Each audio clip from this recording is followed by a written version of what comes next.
Nathan Jones in the black with the gold pattern. David Bear in the blue with red trim. No, that is simply the Bear. The Bear. Yeah, this is a really exciting match because they're both really great grapplers, submission artists. It's going to be very interesting to see whether either of them look to take it to the ground, how they're going to do that, and how the match is going to go once it hits it. 15 submission wins between them as professionals, and I know Nathan Jones also competes in grappling fairly regularly as well. A big guy for the welterweight division, carrying a lot of weight on the upper body and the shoulders. Yeah, but looking in incredible shape, so yeah, looking big and strong at this weight for sure. Big kicks traded by both men, a nice jab from the Bear. Yeah, that sounds better, doesn't it?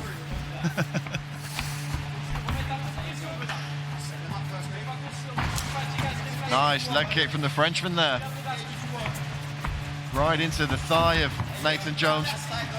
Jones with the center of the cage though, and he's trying to march his man back to the fence. Oh, a heavy leg kick there from the Bear, but it landed right on the side of the knee. Yeah, look like Jones headhunting early.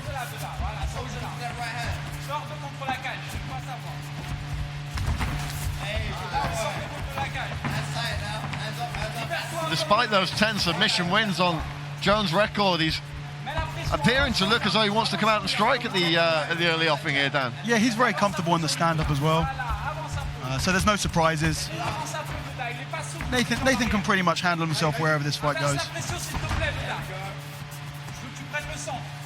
Again, we've referenced it numerous times this evening. Extraordinary circumstances that lead to Cage Warriors taking place here tonight, live on UFC Fight Pass. And of course, we want to thank everyone at UFC Fight Pass for working with us to help make this event happen. But all eyes on Cage Warriors 113 tonight, and so far all fighters looking to make huge statements, Dan.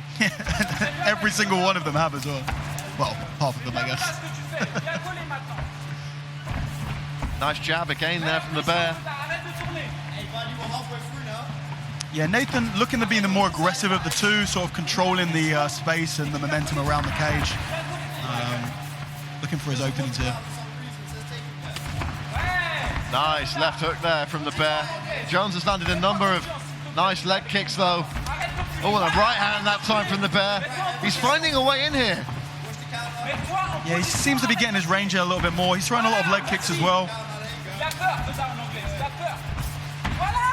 He's throwing with a little bit less power, but a lot more accuracy thus far. Yeah, absolutely.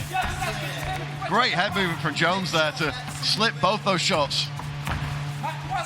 Looks like Jones might be having a look at. I thought he was going to go for a takedown there, but the Bear instead dragging this to the ground. Good work, immediately passing the side control. This is a really interesting position that a lot of people take. It's like a reverse half guard position. It's not very strong to control, but what this can do is it can allow you to create enough space to get that knee back in. So from there you can't do anything. So eventually the person's going to pass, but you need to use that to stop the initial pass and then regain the guard. We're going to take a moment now to listen to the red corner, Nathan Jones coaching team. If not, you have to re-establish something, Nate. Okay, it's not there anymore. Let's move now. So very, very tight around the upper body there from the Bear. Watch the mount, Nate.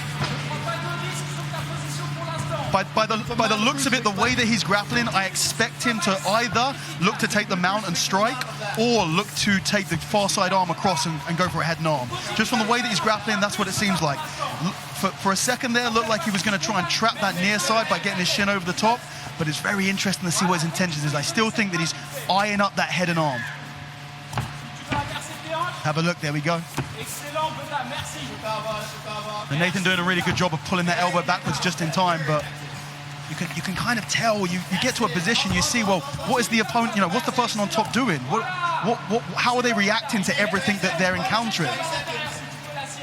So again, we're in this weak, it's not technically a reverse half guard, but this sort of wrong side half guard position. It can stop the opponent from transitioning to mount, but it's not going to be able to do anything offensively off your back. Eventually, the person will just pass again. You need to use it to create space.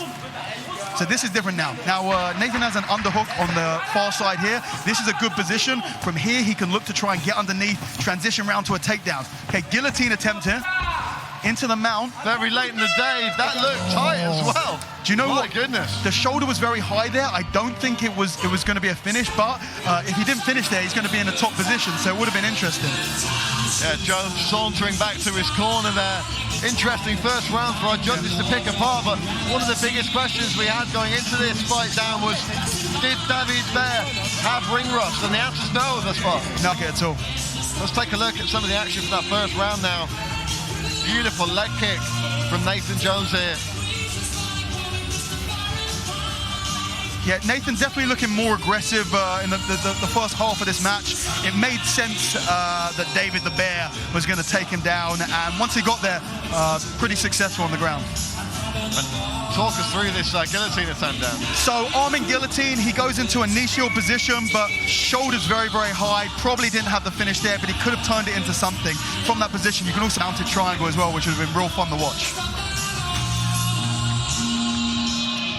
Nathan Jones ready to go, so is the Bear.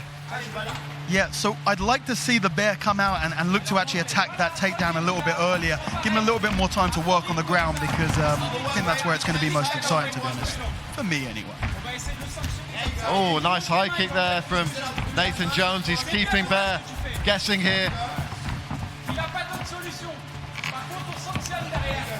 Inside leg kick from Jones. Good job to get out of the way of the counter shot from the Frenchman. Big punches thrown there. Oy. And then when you see a guy coming in who's got 10 submission wins on his record, you, I suppose, automatically assume that you're going to be in for a grappling match, but Jones has done some of his best work on the feet in this contest. Yeah, absolutely. I think from the looks of it so far, you definitely have to give an edge in the grappling abilities to David Bear. We're in, that was a beautiful, the level change there. The takedown was absolutely spot on. He's now sitting inside of half guard. Again, it's always interesting to see what the person on top is going to do. Is he going to sit in half guard and try and strike, or is he going to look to try and transition? I think from what we saw last round that he's actually going to try and positionally dominate. I think we're going to see an attempt to pass the side control. I think he's always going to be aware of that position of the far side arm, for looking for the head and arm. And if he can take the head and arm from half guard, he can pass to the side with it, and then you have a legitimate submission attempt. Did finish his last fight via TKO, did the Bear, so we know he's got those kind of tools in his arsenal. So there it is. He's locking it up. He's got a back pressure with the head now. He can't allow Nathan to just bring his arm back into position. And okay, so maybe he doesn't think that he's going to be able to get the submission there. But if he can threaten the submission, then Nathan's going to prioritize the submission defense over the transition. And it means that David Bear could be able to transition to mount, say, a lot easier than if he's just trying the whole position. You've got to threaten with a sub, and then that allows you to create openings to transition. 3 minutes left in the second round. Yeah, so what you're seeing a lot of here is, if you look at the right arm of the Bear, he's always staying quite high with that underhook. What that does is it encourages Nathan to try and bring that arm across the body. When the arm comes across the body, then you have your setup for the head and arm. But David's just not really taking advantage of that when it gets there. A nice pass to side control, but again, you've got to ask yourself, what is he looking to do from here?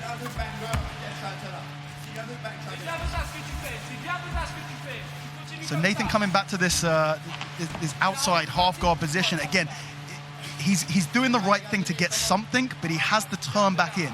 You cannot regain guard, you cannot recover by turning away. The only thing you can do if you're turning away is look to get to your knees to escape. But of course, that gives up the back. Yeah, almost a deadlock situation here, Dan, with these exchanges of position on the ground here. Jones needs to get out from underneath David Bear. He's got to start putting points on the board. And he, okay, so this is what I was talking about. When you collect that foot, it allows you to turn away, but that opens up the back. Now the question is, can the Bear take advantage of that position?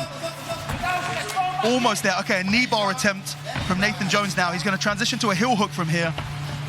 And then a beautiful this is the thing. If you don't control the far side leg when you go for that heel hook, the opponent just continues the turn, and you end up losing that guard position altogether. From here, Nathan has the ability to come and take the back. A very awkward position. You see this lockdown on the right leg of David Bear? This is going to stop him from passing. This is a strong position, very, very awkward position, because the leg is on the same side.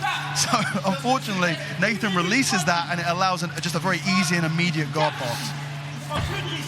The Bear with a nice short elbow there, and he looks to have cut Nathan Jones perhaps on the cheek. So he's doing a really fantastic job in the grappling here. Obviously, Nathan is doing a good job of defending. He's obviously doing everything right, so he's not ending up in a really bad position. He's not giving up subs. He's not giving up the back. He's not had his back taken yet, and he hasn't had the mount taken yet, but still can't really get anything off of his own attacks.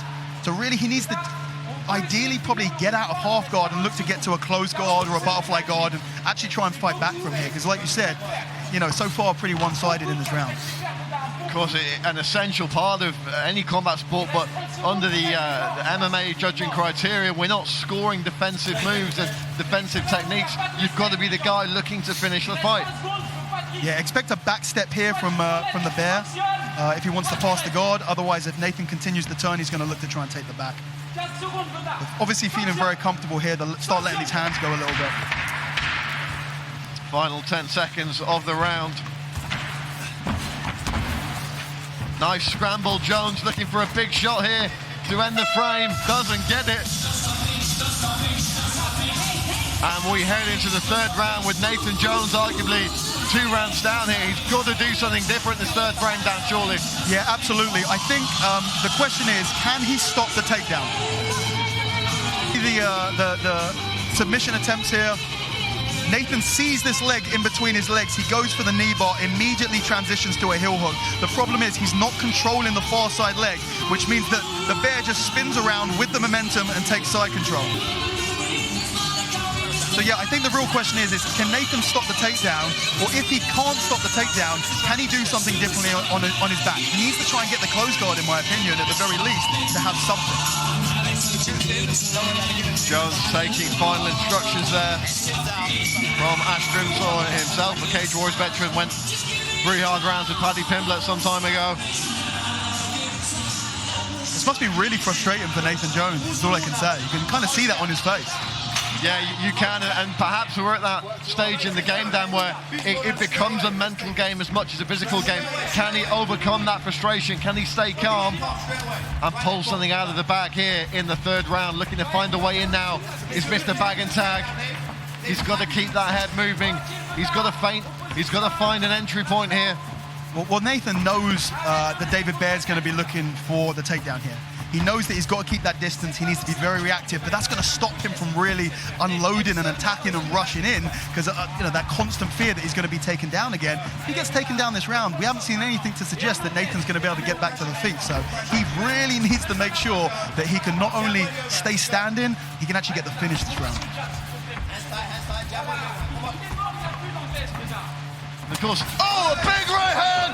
Nathan Jones lands flush on the Bear! Oh God, that is so frustrating. You know, Nathan lands the most significant strike of the entire match, but of course, okay, now this is interesting. Different position now, triangle attempt, but it's just not quite there. Into the armbar, and David gets the pass. That was unfortunate. He landed that, he hurt him, but then as he rushed in to follow up on that, he found himself once again at the mercy of that double leg. And that was an absolute peach of a shot with the right hand from Nathan Jones. Couldn't land the second one though, and perhaps that's what led to the takedown. He was looking to tee up that huge kill shot, and the Bear able to take advantage.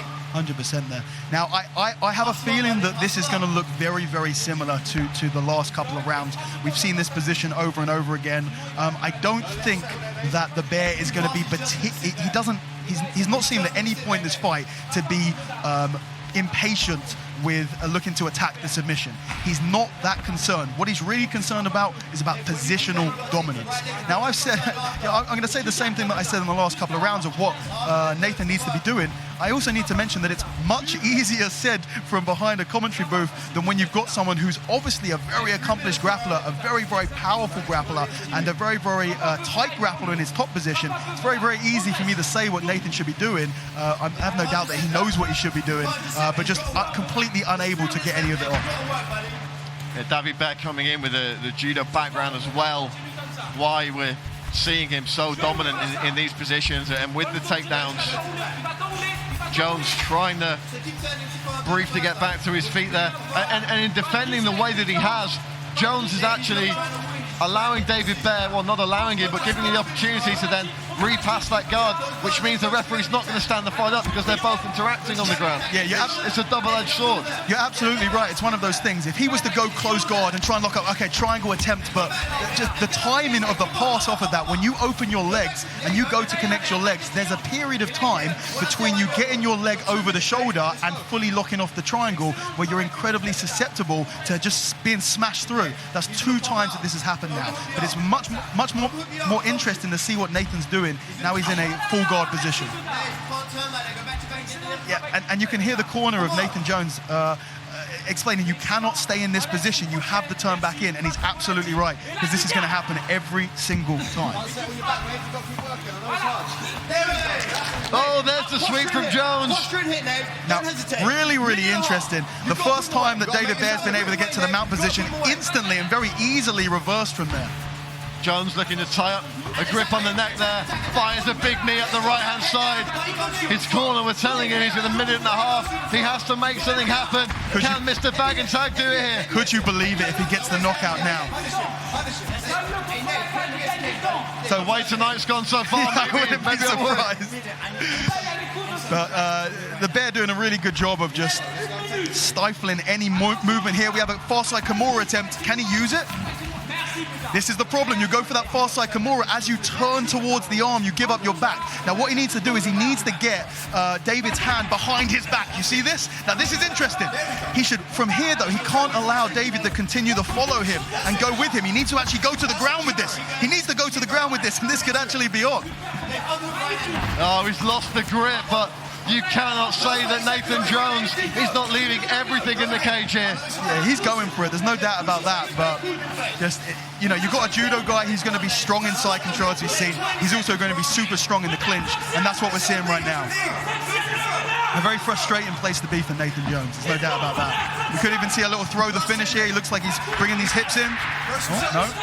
Spinning back elbow. Jones with seconds on the clock. He needs something spectacular. He's not got time to get it. And a frustrating contest for Mr. Bag and Tag there.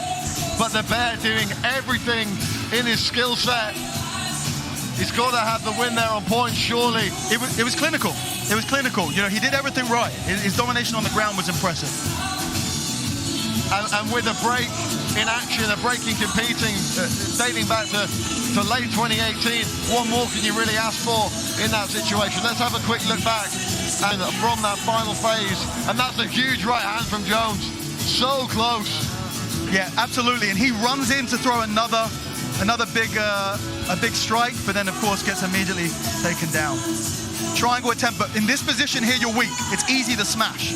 So you have to try and keep the angle right. He transitions to the armbar there, but he's already too far gone. You need to make sure that you get that angle correct so the opponent can't pass, and you lock those legs. Now, once the legs are locked in tight, if the opponent tries to pass like that, it'll actually apply the triangle instead of escape the triangle. Well, the judges at cage side are tallying their scorecards as we speak. The Bear looking ready to celebrate. I think rightfully so as well, let's be honest. And without further ado, we will throw this to our MC in the cage, Mr. Hal Chaplin, with the official judge's decision.